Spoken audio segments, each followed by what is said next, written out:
Hi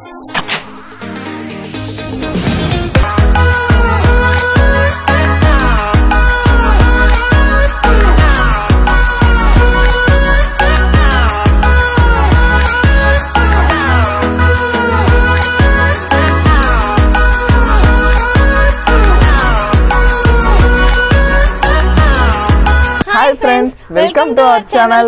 இவங்க என்னோட அண்ணன் விஸ்வா. இவங்க என் தங்கச்சி சகானா. நம்ம இன்னைக்கு என்ன பண்ண போறோம்னா தீபாவளி தான் செலிப்ரேட் பண்ண போறோம். அதுக்கு முன்னாடி தீபாவளியை ஏன் கொண்டாடுறாங்கன்ட்டு ஏதோ எனக்கு தெரிஞ்ச விஷயத்தை உங்ககிட்ட ஷேர் பண்ணுவேன். எல்லாருக்குமே தெரியும் நரகாசுரனை வதம் செஞ்ச நாள் தான் தீபாவளியாக கொண்டாடுறாங்கன்ட்டு. அவரை ஏன் வதம் செஞ்சாங்கன்றது தான் நான் சொல்ல போகிறேன். நரகாசுரன் ஊர் மக்களுக்கு ரொம்ப கொடுமை செஞ்சுட்டு இருந்தார். அப்போ ஊர் மக்கள்லாம் நரகாசுரனை வதம் செய்யணும்ட்டு கடவுள்கிட்ட வேண்டிக்கிறதுனால கிருஷ்ணர் என்ன பண்ணார், ஒரு பிளான் பண்ணார், நரகாசுரனை எப்படியாச்சும் வதம் செஞ்சணும்னு. நரகாசுரன் சாகா வரம் பெற்றிருந்தார். அவங்க அம்மாவை தவிர வேறு யார் கையாலையுமே அவருக்கு சாவு கிடையாதுன்ற மாதிரி அவர் ஒரு வரம் பெற்றிருந்தார். அப்போ தான் கிருஷ்ணர் தனது மனைவியான சத்யபாமாவை தேரோட்டும்படி கேட்டுக்கொண்டார். சத்யபாமா யாருன்னா நல்ல ஒரு போர்க்கலையில் சிறந்த பெண்மணியாக திகழ்ந்தவங்க. அதனால் அவங்கள கூட்டிட்டு போருக்கு போகிறப்ப கடும் போர் நடக்குது கிருஷ்ணருக்கும் நரகாசுரனுக்கும். அப்போ நரகாசுரன் கிருஷ்ணரை தாக்குறாரு. கிருஷ்ணர் அவருக்கு அடிப்பட்ட மாதிரி நடிக்கிறார். அப்போ கோபமடைஞ்ச சத்யபாமா என்ன பண்ணுறாங்கன்னா, அவங்க என்னோட கணவருக்கு நீ ஒரு பதில் சொல்லியே ஆகணுன்ட்டு அவங்க போரில் இறங்கி போர் புரிய ஆரம்பிக்கிறாங்க. அவங்க போர் புரிஞ்சு நரகாசுரனை வென்றுடுறாங்க. அப்போ தான் தெரிய வருது சத்யபாமாவுக்கு நரகாசுரன் தான் தன் பையன்ட்டு. அப்போ அவங்க என்ன நினைக்கிறாங்க, ஊர் மக்கள் எல்லாருமே தீபம் ஏற்றி கொண்டாட ஆரம்பிக்கிறாங்க.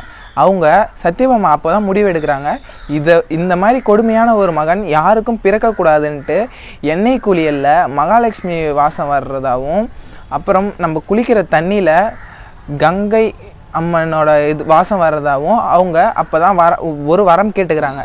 அதனால தான் எல்லாருமே நம்ம தீபாவளிக்கு காலைல எழுந்த உடனே எண்ணெய் தேய்ச்சி தலை குளிச்சுட்டு அதுக்கப்புறமா தீபம் ஏற்றி தீபாவளியை கொண்டாடுறோம். இதுதான் தீபாவளியோட வரலாறு. நம்ம இன்னைக்கு தீபாவளி செலிப்ரேட் பண்ண விதமா, தீபாவளினாலே ஒரு நல்ல விஷயம்னாலே இனிப்பு கொடுத்து தானே நம்ம செலிப்ரேட் பண்ணுவோம், இனிப்பு எடு கொண்டாடுன்ற மாதிரி. அதனால் நம்ம இன்னைக்கு இனிப்பு கொடுக்க போகிறோம். நம்ம ரிலேட்டிவ்ஸ்க்கெலாம் இல்லை, நம்ம யாருன்னே தெரியாதவங்க ஒருத்தவங்களுக்கு தான் போய் இனிப்பு கொடுத்து நம்ம தீபாவளியே கொண்டாட போகிறோம். வாங்க கொடுக்க போகலாம். இப்போ நமக்கு யார் தோணுதோ, இப்போ நம்மளை யார் பார்க்குறோமோ அவங்களுக்கு நம்ம ஸ்வீட் கொடுத்துட்டு போயிட்டே இருக்கலாம். ஓகேவா? உனக்கு யாராச்சும் கொடுக்கணும்னு தோணுச்சுன்னா சொல்லு, நான் பைக் ஸ்டாப் பண்ணுறேன், நீ போய் கொடுத்துட்டு வந்துடு.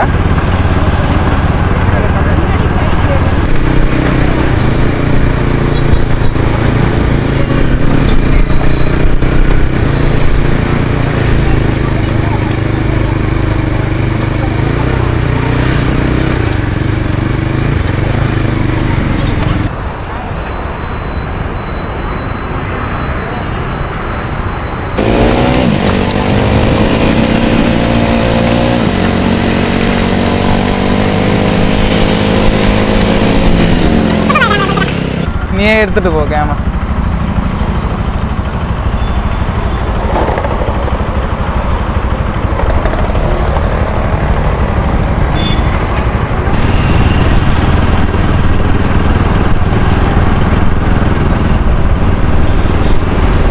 இந்த ஒரு பாட்டி வராங்க, இறங்கி கூட ஸ்வீட்டை ஒரு நிமிஷம் சொல்லிட்டு கொடு.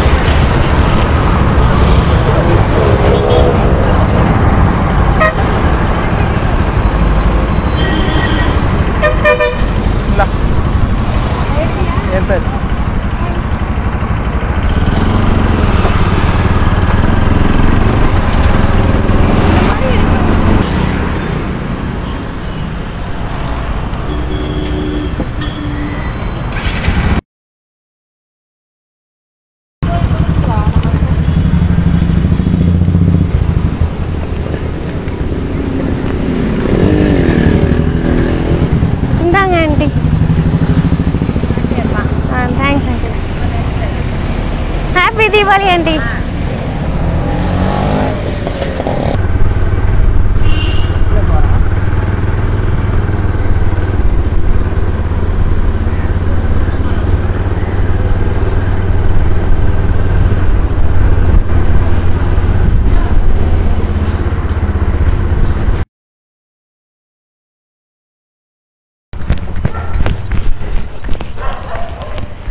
Happy Diwali, uncle.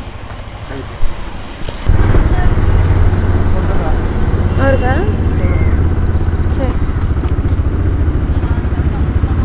கொடுக்கலாம் கொடுக்கலாம். Happy Deepavali aunty.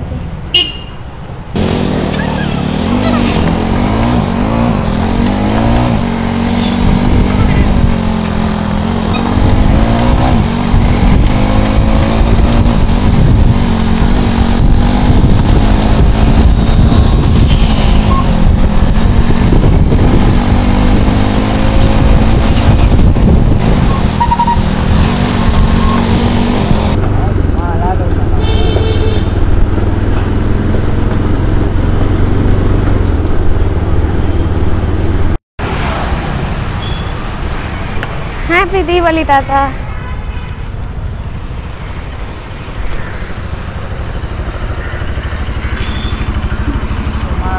போலாம்.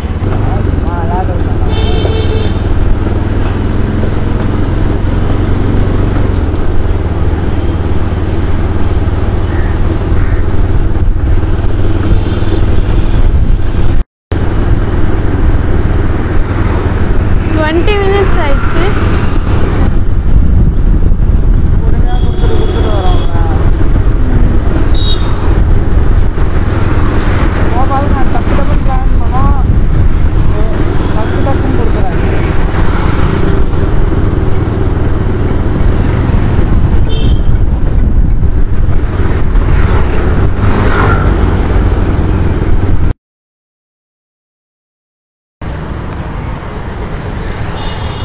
Happy Deepavali aunty.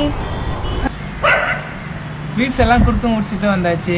கொடுக்கும்போது அவங்க ஃபேஸ்ல தெரிஞ்ச சிரிப்பு பார்த்தாலே எங்களுக்கு ரொம்ப சந்தோஷமா இருந்துச்சு. அப்படின்னு சந்தோஷமா இருந்துச்சு. உண்மையா தீபாவளியா அன்னைக்கு கொண்டாடின மாதிரி இருந்துச்சு. உங்களுக்கும் அந்த ஃபீல் கிடைக்குன்னா ஸ்வீட்ஸோ ட்ரெஸ்ஸோ எதுவாக இருந்தாலும் உங்களால் முடிஞ்ச அளவுக்கு ஷேர் பண்ணுங்க. இந்த வீடியோ பிடிச்சிருந்துச்சுன்னா லைக் பண்ணுங்க, ஷேர் பண்ணுங்க, சப்ஸ்கிரைப் பண்ணுங்க. மறக்காம இந்த வீடியோ எப்படி இருந்துச்சுன்னு கமெண்ட் பண்ணுங்க. Bye bye.